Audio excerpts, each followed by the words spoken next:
Assalamualaikum warahmatullahi wabarakatuh. Selamat pagi pemirsa Unuja News. Kali ini saya berada di BMT Tanjung, tepat di depan teras BRI Kecamatan Paiton, Probolinggo. Nah teman-teman, pada tahu BMT belum?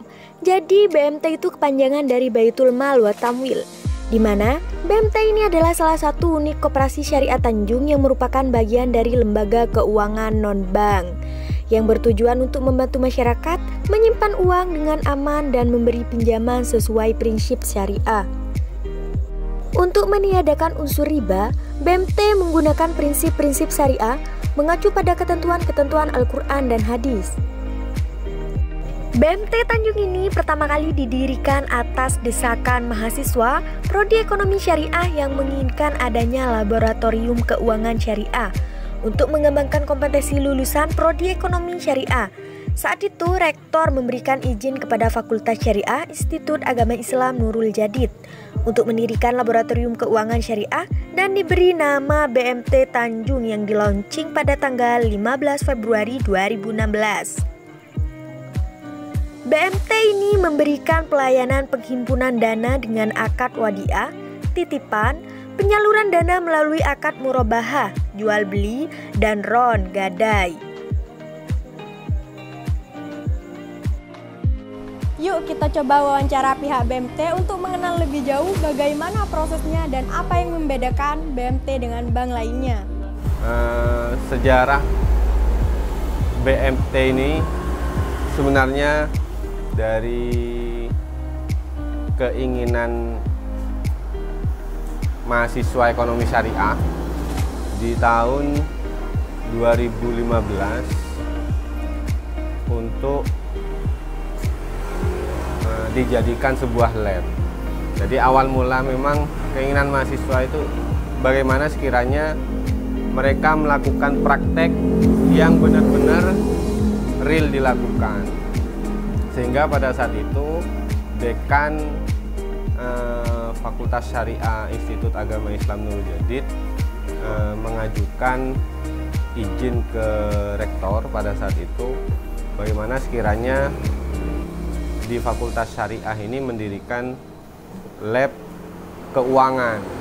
Akhirnya berdirilah yang namanya BMT. Jadi biar mahasiswa juga waktu praktek tidak menggunakan uang imitasi, tapi langsung uang asli lah ya, uang asli. Jadi yang dipilih pada akhirnya adalah BMT itu sendiri. Itu mungkin awal mulanya. Kalau sistem BMT sama sebenarnya dengan lembaga keuangan syariah lainnya. Jadi berdasarkan prinsip syariah. Kemudian karena BMT ini adalah sebuah koperasi yang di dalamnya itu ada unsur penghimpunan dana dan juga unsur bisnisnya. Penghimpunan dana ini seperti kita di BMT mewajibkan ada pengumpulan zakat infak sodako yang nantinya akan diberikan kepada masyarakat, dan juga ada unsur tamwilnya, ada unsur bisnisnya, yang mana BMT ini juga harus mengembangkan usahanya. Jadi tidak hanya mengumpulkan dana zakat infak sodakoh, tapi juga untuk berbisnis. Jadi sama, cuma berdasarkan prinsip syariah itu. Yang membedakan BMT dengan bank lainnya?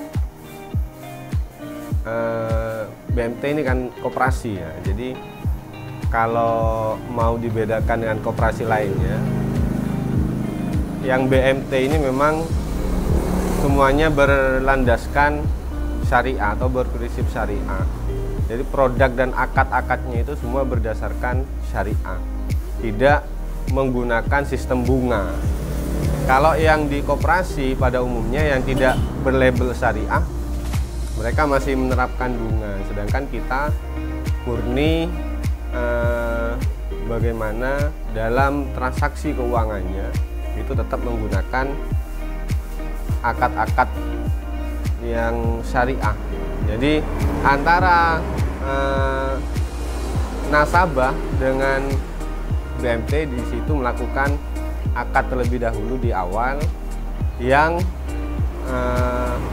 pada transaksinya itu semua transparan, keuntungan BMT berapa, apakah nasabahnya mau atau tidak. Jadi ada bagi hasilnya juga, sama-sama dari pihak nasabah untung dan pihak BMT juga untung. Itu bedanya. Terus yang terakhir, pelayanan apa saja yang diberikan BMT kepada masyarakat? Kalau pelayanan hampir sama ya, namanya lembaga keuangan. Jadi ada penghimpunan dana, ada penyaluran dana. Penghimpunan dana ini kita membantu masyarakat untuk menyimpankan uangnya agar lebih safety ya, lebih aman dengan akad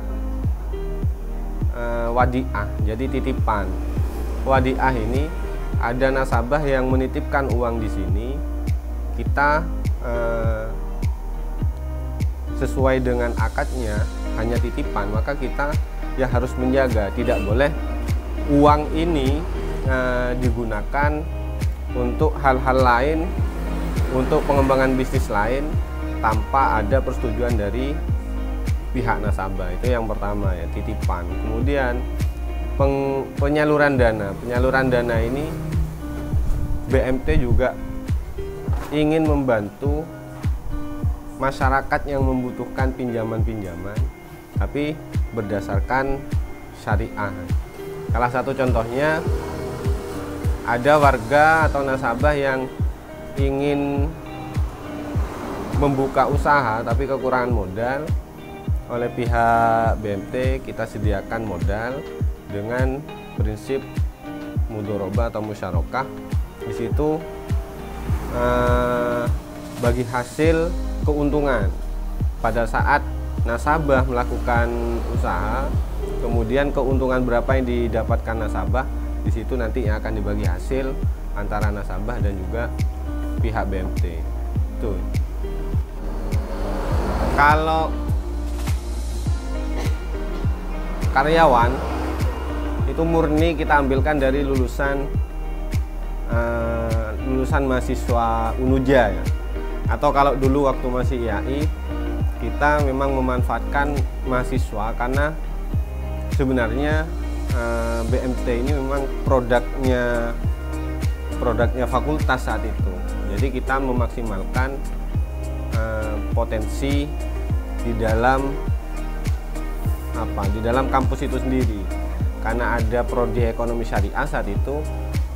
Bagaimana kita bisa memanfaatkan mahasiswa maupun lulusannya untuk bisa bekerja di BMT Tanjung atau di Koperasi Tanjung ini. Sampai saat ini sudah beberapa lembaga yang melakukan kerjasama, di antaranya dengan lembaga Madrasah Aliyah Nurul Jadid kalau di internal pesantren. Kemudian ada Masjid Baitis Salam yang di daerah Karanganyar. Kemudian ada Madrasah Ibtidaiyah Mambaul Hasan yang ada di Kecamatan Binor. Jadi kerjasama ini kita lakukan bagaimana agar BMT dengan pihak mitra atau pihak lembaga yang kerjasama itu saling membantu ya. Jadi kita minta ke lembaga bagaimana siswa-siswanya untuk membudayakan menabung, kemudian menabungnya kita fasilitasi di BMT. Kemudian timbal baliknya jika ada guru ya, ada guru yang membutuhkan pembiayaan, maka dari pihak BMT juga akan siap membantu dalam hal pembiayaannya. Nah, itu salah satu fungsi atau manfaat dari kerjasama yang dilakukan oleh BMT dengan mitra-mitra BMT itu sendiri. Ya, itu. Nah teman-teman, jadi itu tadi BMT prosesnya adalah mewajibkan pengumpulan zakat infak, sedekah yang mana BMT harus mengembangkan usahanya. Tadi manajer BMT juga sudah menyampaikan bahwasanya pelayanan BMT Tanjung ada penghimpunan dana, penyaluran dana yang membantu masyarakat agar lebih aman. Cukup sekian video kali ini. Saya Laili Eka Amalia, Kabar Unuja mengabarkan.